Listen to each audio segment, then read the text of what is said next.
शुक्रिया साथियों। अपनी बात भी रखूंगा और बात के आखिर में आपके सवाल भी लूँगा। सवालों से कोई परहेज नहीं करूँगा। ये गारंटी है राष्ट्रीय जनता दल की, तेजस्वी जी की, हमारे राष्ट्रीय अध्यक्ष की, और ये सबसे बड़ी गारंटी है। आज रामनवमी है। आप सबको बहुत बहुत शुभकामनाएं। मर्यादा पुरुषोत्तम राम की जो बापू की संकल्पना थी वो ज़मीन पे उतरे और हमारे देश के लोग असली राम भक्त और राजनीतिक राम भक्त में भेद करना सीखें। वही मर्यादा पुरुषोत्तम राम का सही स्मरण होगा। आइए आपको 9 बरस पीछे ले चलता हूँ। 2015 का साल था। एक राष्ट्रीय स्वयंसेवक संघ के बहुत बड़े कद्दावर व्यक्तित्व हैं मोहन भागवत जी। उन्होंने कहा कि संविधान की समीक्षा और उसमें आमूलचूल परिवर्तन की आवश्यकता है। उन्होंने कहा, लेकिन सबसे पहले हमारे राष्ट्रीय अध्यक्ष जी, जिन्होंने 90 में बिहार की सत्ता का व्याकरण बदला, उन्हें एहसास हो गया कि इसके पीछे एक डिजाइन है। वंचितों, पिछड़ों, दलितों को हाशिए पे धकेल करके सत्ता और संसाधन पे पुनः उनके कब्जे की जो छोटा समूह है। तो फिर उन्होंने बंच ऑफ थॉट नाम की एक किताब गोलवलकर की थी, उसको उन्होंने लोगों के समक्ष रखा और बोला जो मोहन भागवत जी कह रहे हैं वो इस किताब से ही निकला। और वो किताब ना सिर्फ दलित पिछड़ा विरोधी तत्वों से भरपूर, बल्कि वो संविधान को मानती नहीं। वो किताब कहती है कि संविधान है ही नहीं भारत का। और मैं कह नहीं सकता कि बाबा साहब भीमराव अंबेडकर के बारे में, संविधान के बारे में कितनी अशोभनीय टिप्पणियां। हमारे राष्ट्रीय अध्यक्ष जी ने जब बिहार के कोने कोने तक ये बात पहुंचाई, तो चाहे वो हमारा सपोर्टर हो ना हो, सब गोल बंद हुए और एक संदेश गया भाजपा को। आज पुनः वो परिस्थिति है।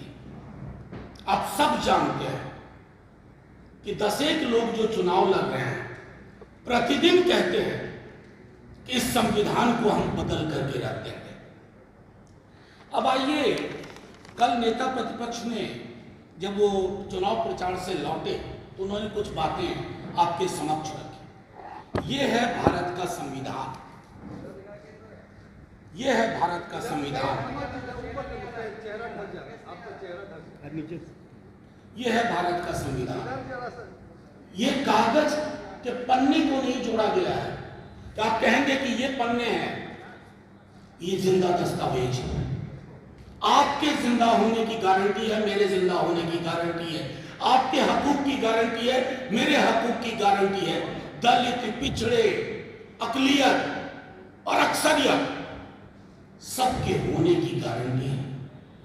तो आप कहते हो कि संविधान ही बदलना है, और आप खुद फेहरिस्त देख सकते हैं कि कौन कौन लोग ये बात कह रहे हैं। संविधान बदलने का आशय सिर्फ राष्ट्रीय जनता दल और महागठबंधन को परेशान नहीं करेगा।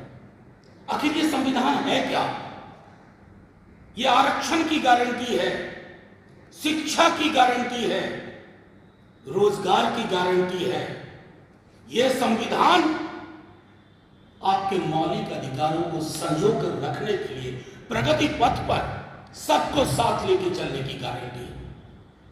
अरे मोदी जी बड़ी बड़ी गारंटी दे रहे हैं, अपने लोगों को समझाइए कि ये संविधान जिसने इस देश को सांस लेने की जगह दी, उन तमाम घरों में जिसमें चिराग नहीं था, रोशनी नहीं थी, वहां तक रोशनी पहुंचाने का काम किया। आप उस संविधान को बदलने की बात कर रहे हो। क्यों? क्योंकि आपको वो व्यवस्था चाहिए। संविधान बनने के पहले महीनों साल तक संविधान सभा की बैठकें हुई। मैं दुख के साथ कह रहा हूं कि प्रधानमंत्री जी के अंदर इतनी संवेदना नहीं है, इतनी समझ नहीं है कि संविधान सभा की बैठकों का आकलन करें। किसने क्या कहा, किसकी क्या सोच थी। फिर अंबेडकर साहब ने 1949 में आखिरी बैठक में क्या कहा? उन्होंने कहा कि यह संविधान है, बड़ी अच्छी किताब है, आपके अधिकारों को महफूज रखने की बात है, लेकिन जिस व्यक्ति के हाथ में ये रहेगा, जिसका काम है संविधान को चलाना, क्रियान्वित करना, अगर वो व्यक्तियों का समूह और दल अच्छी नीयत का नहीं होगा, ये संविधान बचाव नहीं कर पाएगा।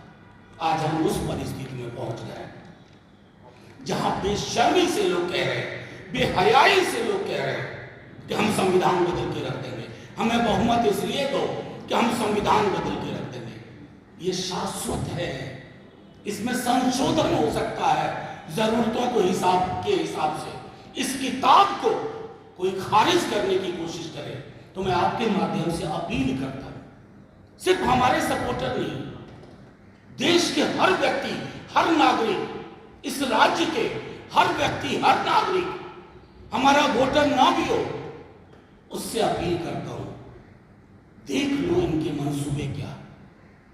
ये 15 में जो बात उन्होंने कही 24 में दोहरा रहे हैं, ये आरक्षण खत्म करेंगे।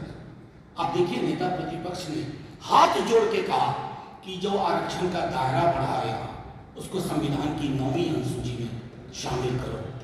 कोई एक शब्द बोला? प्रधानमंत्री जी बोले, हर बात पे बोलते हैं, खान पान पे बोलते हैं प्रतिदिन, लेकिन जहां जान बसती है भारत के संविधान पर कंप्लीट चुप है। कि आपको ये बताने की हम आपके माध्यम से, बिहार ने पूरे देश में चिंता चल रही है, क्या सचमुच ही संविधान बदल जाएगा? तो आज चुनाव कुछ नहीं है, अब चुनाव संविधान को कलेजे से रखने का चुनाव है, कलेजे से सटा करके कि इस पर जो भी बुरी नजर पड़ेगी उस नजर का नजरिया बदलने में, और वो मैं अकेले नहीं करूंगा। वो कहते हैं ना, इस रात की दीवार को उठाना है जरूरी, ये काम मगर मुझ अकेले से नहीं होगा, ये सिर्फ तेजस्वी जी से नहीं, सिर्फ हमारे राष्ट्रीय अध्यक्ष से नहीं, सिर्फ राष्ट्रीय जनता दल से नहीं, एक एक व्यक्ति को सोचना होगा, दलित, बहुजन, पिछड़े, अत्यंत पिछड़े, आदिवासी समाज, अकलियत और प्रगतिशील वर्ग, चाहे किसी भी जाति का। ये संविधान नहीं रहेगा तो ये देश नहीं रहेगा, देश की एकता नहीं रहेगी, देश की अखंडता नहीं रहेगी, बस रहेगा तो रहेगा सिर्फ नागपुर का विधान। संविधान और नागपुर के संघ के विधान में मीलों मीलों का फासला है। इस फासले को मिटने ना दें बिहार की जनता, देश की जनता।